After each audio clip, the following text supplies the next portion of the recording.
From News Channel 7, time for 7 First Alert weather. Take a look at the watches and warnings that we have around the area. You want to start with the big news? Well, I always do. So let's do this. If you were in Montana, okay, this is a wind chill warning. Even portions of northern Idaho, up around Coeur d'Alene as well as Spokane. But specifically in Montana, wind chills could be 35 below, okay? Yeah, that's by tomorrow night. Now this area here, that's just east of Twin Falls, that's a watch for the same thing, wind chills. Wind chills could be down to 20 below, getting into especially Wednesday morning. Now this right out through here, we're talking about a storm advisory, possibly 2 to 4 inches of snow in some of the mountains along with some gusty winds, so not pretty. And we're right in the middle of kind of all that.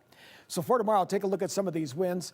And if we see some of these winds above 10 miles an hour, even though the day will probably be about 35 for the high, that will put our wind chills in the mid to the upper 20s. So yeah, it's right back to where we were about 3 weeks ago.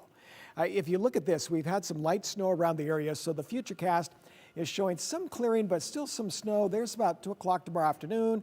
We could see a few flurries around, even in the early morning hours. See, it kind of breaks up once again, and then you notice as we get into Thursday, we see some sunshine in and out. This is going to be kind of just off and on in a mixed bag. This is by Thursday at 11 o'clock in the morning. There's still some more light snow that will be around the Boise Valley.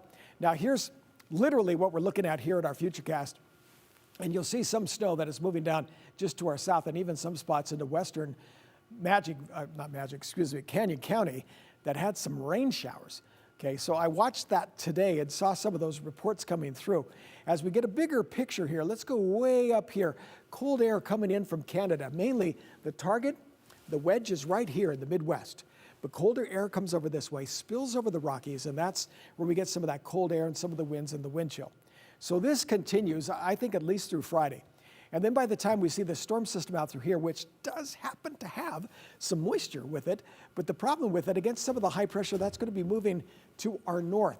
We could be seeing some lighter showers. We'll have to watch it closely as we get into the weekend, but it doesn't appear like we're going to be seeing a lot. The thing that it will do is that it will bring our temperatures up as we move into the weekend and especially into next week.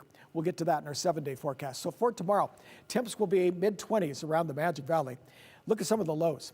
Sun Valley tonight down to 9, down to 2 below 0 for Stanley. Now McCall, it's down to 5 with a high tomorrow of 22 degrees. Temperatures around valley locations will be in the mid-20s for this evening. And then high temperatures tomorrow, anywhere from about a 34 to a 38. We're starting to go down. As you look at Boise tomorrow, I've got 36, 37 for Meridian. Temperatures will be down into the lower 20s for this evening. Then as we get into Wednesday, there's 23. And as you can see, some scattered snow showers once in a while. 17th for Thursday, 16 for Friday for the low.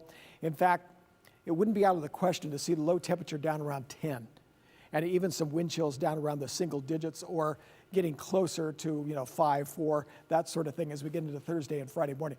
Now, here we go. We start to break out. Now we got some lower 40s and getting into the mid 40s, maybe even a little warmer than that by the time we get to next Monday. And we certainly could use that, wouldn't you say? We could use it. It's going to be a great weekend in the mountains if people want to go snowshoeing, snowboarding, skiing, right? They're used to bundling up. I guess they could take it. Yeah, exactly.